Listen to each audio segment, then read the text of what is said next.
할렐루야. 지난 한 주간 비전을 배양하며 믿음 안에 사신 여러분을 하나님께서 사랑하십니다. 우리를 사랑하시는 하나님께서 오늘 말씀을 통해 우리에게 그 하나님의 마음, 하나님의 뜻, 하나님의 계획, 이러한 것을 말씀해 주실 때에 깨달음의 은혜가 있고 도전의 은혜가 있고 결단의 은혜가 있기를 주님의 이름으로 축복합니다. 성도 여러분, 이재훈 목사님의 은혜가 이긴다라는 책에 보면은요, 우리가 하나님의 도우심을 체험하지 못하는 이유는 하나님의 도우심이 필요 없도록 살아가기 때문이다라고 기록하고 있습니다. 세상과 적당히 타협하며 거룩한 순결을 포기하고 살아가는데 하나님께서 도우실 일이 무엇이 있겠습니까? 라는 글을 쓰고 있습니다. 물론 하나님께 도와주세요 라고 기도는 합니다. 그러나 세상과 자신을 의지하면서 도와달라고 하는 것이 문제입니다. 하나님은 그런 도우심은 주지 않습니다 라고 기록하면서 하나님의 개입은 우리의 거룩한 결심과 함께 등장합니다. 그분은 우리가 거룩한 모험을 할 때 도와주십니다 라고 기록하고 있습니다. 저는 이 내용을 100% 공감합니다. 우리가 거룩한 결심을 할 때 우리가 그저 기도만 하고 그렇게 살아가지 않을 때가 아니라 우리가 하나님 앞에서 거룩한 결단을 하고 또한 거룩의 모험을 하며 하나님께 나아간다면 하나님께서 우리의 삶에 개입해 주십니다. 또한 하나님께 훈련받으면 하나님의 뜻에 자신을 맞추게 되고 자신을 맞출 때에 하나님께서 우리의 삶에 함께 하시는 줄로 믿습니다. 오늘 말씀이 선포되어질 때 여러분의 삶에 개입하시는 하나님, 지금까지도 개입하셨고 오늘도 개입하고 계시며 앞으로도 개입하실 그 하나님을 만나시기를 주님의 이름으로 축복합니다. 오늘 본문은 스데반의 순교 이후 박해로 흩어진 자들이 안디옥에서 예수 그리스도를 전할 때에 주의 손이 함께 하셔서 수많은 사람들이 주께 돌아왔다라고 기록하고 있습니다. 우리 사도행전 11장 21절 말씀 한 목소리로 읽습니다. 시작. 주의 손이 그들과 함께 하심에 수많은 사람들이 믿고 주께 돌아오더라. 아멘. 그렇습니다. 주의 손이 함께 하실 때에 수많은 사람들이 돌아왔다라고 사도행전의 저자 누가는 기록하고 있습니다. 그러나 세상 사람들의 입장에서 한번 생각해 보시기를 바랍니다. 누가는 이렇게 기록하고 있지만 세상 사람들의 입장에서 보면 주의 손이 그들과 함께 하셨다라고 인정할 수 없습니다. 왜냐하면 수많은 사람들이 모여들고 주께 돌아왔다라는 것을 어찌 주의 손이다라고만 말할 수 있겠느냐라고 생각할 것입니다. 주의 손이 보이지도 아니하는데 어찌 누가는 주의 손이라고 말하는가라고 이야기할 수도 있습니다. 우리가 이렇게 생각하면 이 본문을 우리가 다시 한번 되새겨 볼 수 있습니다. 어떠한 거냐면 우리가 예를 들어서 개척을 했어요. 개척을 해서 10년이 지나고 20년이 지나며 개척 멤버로서 교회를 부흥 성장시켰어요. 교회가 든든히 서가요. 100명, 200명, 300명 모여요. 이럴 때 개척 멤버들의 마음속에는 어떠한 마음이 들겠습니까? 내가 열심히 했고 내가 개척 멤버였었고 내가 헌신했기 때문에 300명의 성도들이 모일 수 있습니다 라는 이러한 마음이 들지 않겠습니까? 그때에 목회자가 주의 손이 주의 은혜가 우리를 부흥케 했습니다 라고 말할 때에 믿음을 가진 성도이지만 그럼에도 불구하고 내가 했고 우리가 했고 라는 이러한 마음이 들지 않겠습니까? 누가는 주의 손이 함께 하심에 수많은 사람들이 믿고 돌아왔다라고 말하고 있는데 저들 안디옥에서 유대인뿐만 아니라 헬라인에게도 복음을 전하였던 저들, 우리가 어떻게 복음을 전했는데 예루살렘에서 쫓겨나 힘든 가운데서도 핍박받는 가운데서도 우리가 복음을 전했는데 누가는 주의 손이 저들이 수많은 무리들이 믿고 돌아오게 했다라고 말하는가? 이러한 생각 들지 않겠습니까? 또한 세상 사람들은 지들이 고난에 피해서 온 주제에 무슨 주의 손이라고 이야기하는가? 그저 이곳에 와서 이렇게 정착하고 그 예수라는 분을 전하다 보니 숫자가 늘은 것 아닌가? 세상 사람들은 이렇게 생각하지 않겠습니까? 여기서 주의 손은요, 하나님의 전능하심을 상징합니다. 하나님께서 자신의 손으로 수많은 사람이 믿고 돌아오게 하셨다라는 것을 저자는 밝히는 것입니다. 주의 손에는 권세의 능력이 있습니다. 능히 주와 맞설 사람이 없습니다. 주께서 말씀하십니다. 내 손이 그와 함께하여 견고하게 하고 내 팔이 그를 힘이 있게 하리로다. 아멘. 주의 손이 땅에 기초를 정하셨고요, 하늘을 펴셨습니다. 주의 손은요, 구원과 해방입니다. 하나님의 손은요, 사랑의 돌봄입니다. 그분의 보호하심을 상징합니다. 우리 이사야 51장 16절 말씀 한 목소리로 읽어보겠습니다. 자, 시작. 내가 내 말을 내 입에 두고 내 손 그늘로 너를 덮었나니 이는 내가 하늘을 펴며 땅의 기초를 정하며 시온에게 이르기를 너는 내 백성이라 말하기 위함이니라. 아멘. 뭐라고 말씀하고 있습니까? 내 손으로 너를 덮었나니 너는 내 백성이라. 뭐예요? 친히 내가 너를 돕고 있고 너를 보호하고 있고 너를 지키고 있다라는 말씀을 하고 있는 것입니다. 믿음을 위해 집과 친구와 생업을 포기하고 왔던 저들의 모습, 밖으로 도망친 저들의 두려움과 상처를 하나님께서 먼저 치유해 주셨습니다. 안디옥까지 피신했지만 하나님의 사랑을 의심하지 아니하도록 하나님께서 저들의 마음을 붙잡아 주셨습니다. 더 나아가 특별한 은혜를 주셨는데요, 저들에게 그 평강의 마음뿐만 아니라 하나님께서 그래도 지금까지 우리를 사랑하시는구나 라는 그 마음뿐만 아니라 힘들고 지치고 어렵고 고통 가운데 있었지만 그럼에도 불구하고 저들의 입술에서는 예수 그리스도를 전하는 입술이 된 줄로 믿습니다. 하나님께서 저들의 입술로 예수 그리스도를 선포하게 해주신 것입니다. 자신들이 열심히 전도한 것 같지만 전도할 수 있는 마음을 하나님께서 주셨습니다. 하나님께서 듣는 자들의 마음을 움직여 믿고 주께 돌아오게 주셨습니다. 결국 안디옥의 부흥은요, 주의 손이 하신 것입니다.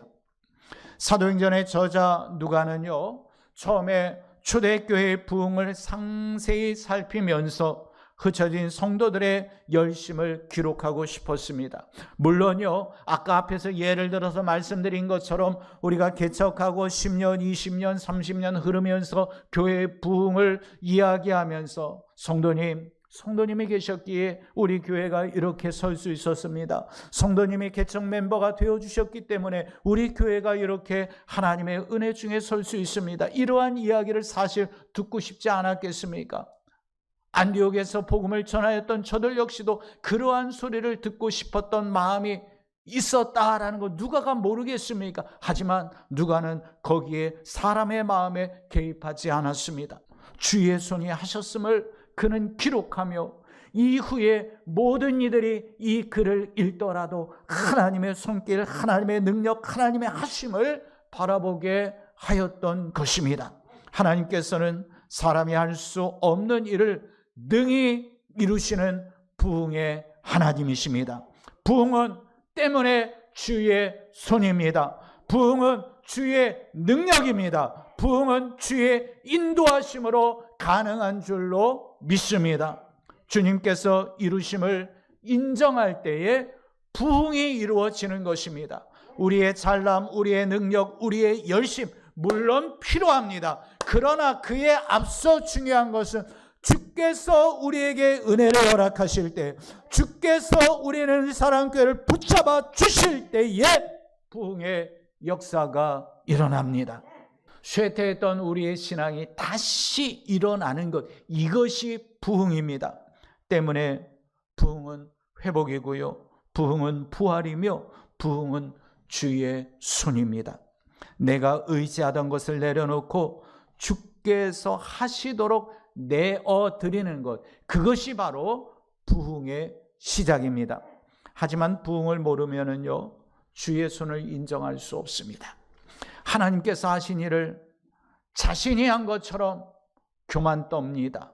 부흥을 모르면 잘 되면 자신이 한 것이고 잘못되면 하나님 탓합니다.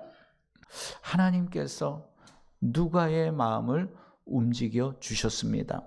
자, 여러분이 잘 아듯이 모든 성경은 하나님의 감동으로 된 것으로, 누가의 인간적인 마음은 저들의 이름을 하나하나 기록하면서 저들의 공로에 대해서 기록하고 싶었지만 성령이 감동하여 누가로 하여금 주의 손이 함께 하셨음을 기록하게 한 줄로 믿습니다. 주의 손이 그들과 함께 하시며 수많은 사람들이 주께 돌아왔다라는 것을 기록할 때에 성령 하나님께서 얼마나 기뻐하셨겠습니까? 하나님을 높이고 하나님을 찬양하는 그의 모습을 보면서 역시 내가 누가로 하여금 나의 원함을, 나의 뜻함을, 나의 마음을 기록하게 한 것을 잘한 것이구나라는 이런 하나님의 마음 있지 않았겠습니까? 주의 손이 함께 하실 때에 돌아올 자들이 돌아올 줄로 믿습니다. 주의 손이 함께 하실 때에 치유가 일어나고 회복이 일어납니다. 주의 손이 함께 하실 때에 우리의 막혔던 문제들이 해결됩니다. 왜냐하면 전능하신 하나님의 손이 우리를 붙잡고 계시기 때문입니다. 신명기 5장 15절 말씀 우리 함께 읽어봅니다. 시작. 너는 기억하라. 네가 애굽 땅에서 종이 되었더니 내 하나님 여호와가 강한 손과 편팔로 거기서 너를 인도하여 내었나니. 할렐루야. 애굽에서 하나님 여호와가 강한 손과 편팔로 인도하여 내셨습니다.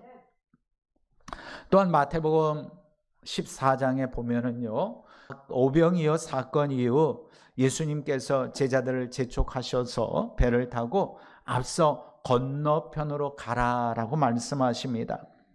자, 예수님의 말씀을 듣고 저들은 이제 배를 타고 건너편으로 가려고 합니다. 쭉 어느 정도 갔을 때에 저들은 심히 파도치는 물결로 인하여 고난을 겪습니다.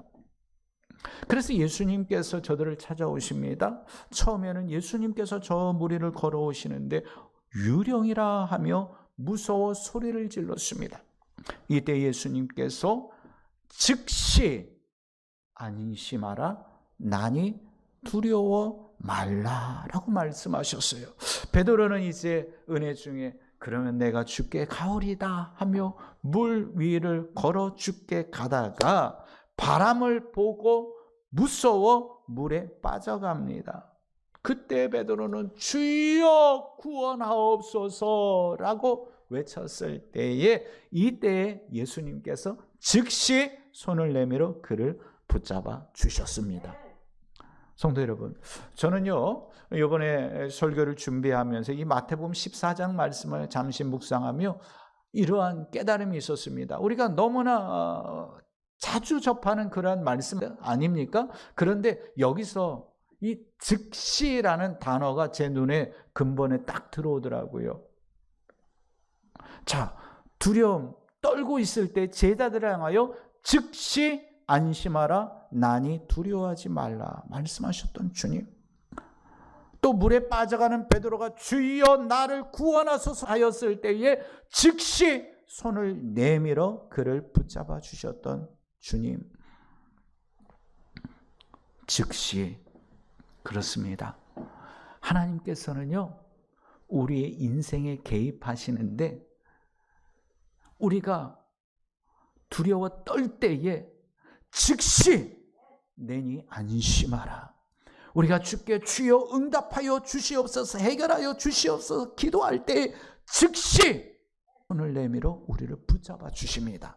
다만 주님께서는 즉시 응답하시고 즉시 말씀하시는데 우리가 부족해서, 우리가 연약해서, 우리가 민감하지 못해서 하나님께서 즉시 말씀하시는 그 말씀을 듣지 못하고 하나님께서 내니 두려워 말라라고 말씀하실 때에 두려워 계속 떨고 있고 주께서 손을 내미셨는데 그 손을 붙잡지도 못하고 계속 사람의 손만을 잡으려 하는 것, 이것이 부족하고 연약한 우리의 모습이 아닌가라는 생각이 듭니다. 성도 여러분, 저는 소망합니다. 우리는 사랑교회 성도들이 2023년을 살 때에 하나님께서 즉시 말씀하시고 즉시 손을 내미실 때에 그 말씀하심을 듣고 그 손 내미심을 붙잡을 수 있는 놀라운 은혜와 복이 임하기를 주님의 이름으로 축복합니다. 최근 한국에 특파원으로 왔다가 돌아간 유럽의 기자가 한국에 대한 느낌을 표현한 글을 읽게 되었습니다. 이렇게 기록하고 있더라고요. 옛날 로마가 망한 이유가 광적으로 포도주의 쾌락과 공짜 빵과 서커스에 빠져 망했듯이 현재 한국은 세 가지를 광적으로 집착한다라는 것입니다. 그 중에 하나가 스마트폰에 빠져 대화가 단절되었고, 트로트에 너무 빠져서 다른 음악들이 죽고 있고, 공짜 돈에 너무 열광한다라는 것입니다. 물론 다 필요하지만 너무 지나치게 광적이다라는 지적입니다. 그렇기에 한 가지가 없는데 그것은 진지한 생각이 없다라는 거예요. 이 달리기의 비유를 한다면 이렇습니다. 일본 사람은 뛰기 전에 생각하고, 중국 사람은 뛰고 난 다음에 생각하고, 미국 사람은 뛰면서 생각하는데 한국 사람은 왜 뛰는지를 모르고 뛴다는 거예요. 어쩌면 현재 한국 사람들의 모습이 지혜는 사라지고 어리석음만 남은 모습으로 보이는 듯한 것 느껴지지 않습니까? 저는 그 이유 중에 하나가 바로 이 하나님의 개입하심을 원하고 있지 않기 때문이다라고 진단하고 싶습니다. 우리가 어려울 때에 우리 신앙 선배들은요, 기도하면서 하나님을 경외할 줄 알았습니다. 거룩한 삶을 위해 피나는 노력을 하였습니다. 하지만 현재는요, 잘 살기 때문에 하나님을 무시합니다. 하나님을 두려워하지 않습니다. 거룩이라는 단어는요, 그저 이름뿐인 세상이 되었습니다. 저는 우리 늘 사랑교회 성도들이 우리가 먼저 거룩을 회복하고 하나님의 개입하심을 바라면서 그분의 인도하심을 발견하게 되기를 주님의 이름으로 축복합니다. 비록 예루살렘에 박해가 있었지만 이건 역시 부흥을 위한 하나님의 개입이었다라는 것을 우리가 알아야 합니다. 우리가 수요일마다 이 사도행전 말씀을 나누고 있는데 저들이 예루살렘에서 박해를 받았기 때문에 예루살렘에 있는 유대인들뿐만 아니라 안디옥에 있는 헬라인들에게까지 복음을 전할 수 있게 된 것입니다. 저들의 생각 속에서는 유대인들에게만 복음이 전파되어져야 한다라고 생각하였지만 하나님께서는 그것을 깨고 그들의 환경을 깨고 흩어지게 하기 위해서 박해를 주셨고 그 박해로 인하여서 오늘 본문에 부흥의 역사가 나타나는데 그것이 누구의 손이요? 하나님의 손이었다라고 누가는 기록해 주고 있습니다. 하나님의 능력이 그들과 함께 하셨을 때에 수많은 사람들이 주께 돌아오는 역사를 경험합니다. 역사학자들의 말에 의하면 예루살렘을 제외하고 수리아 안디옥만큼 교회가 성장하고 큰 역할을 감당한 도시는 없었다라고 말하고 있습니다. 주의 손이 그들과 함께 하셨기에 주의 주권이 드러나는 복된 교회가 되었던 것입니다. 박해로 고향 예루살렘에서는 쫓겨났지만 수많은 믿음의 사람들로 인하여 더 좋은 고향을 얻게 되었습니다. 유대인뿐만 아니라 헬라인들이 몰려오는 이방의 선교 기지가 되었습니다. 또한 11장 26절 말씀에 보면 처음으로 제자들이 그리스도인이다라는 말을 듣게 되는 복을, 은혜를 얻었습니다. 저는 우리 늘사랑교회도 이 안디옥 교회와 같은 교회가 되기를 소망합니다. 박해 중에도 복음을 전했던 저들처럼 환난이라는 명목으로 숨죽이고 사는 것이 아니라 어려움 중에도 이렇게 시대적인 어려움, 코로나로 인한 어려움 중에서도 진정 복음을 외칠 수 있는 늘사랑교회 되기를 소망합니다. 우리 믿음의 작은 몸짓에 하나님의 능력의 손이 역사하시기를 원합니다. 안디옥 교회처럼 주의 손이 구속된 영혼들을 구름대와 같이 모아주시는 부흥하는 교회가 되기를 소망합니다.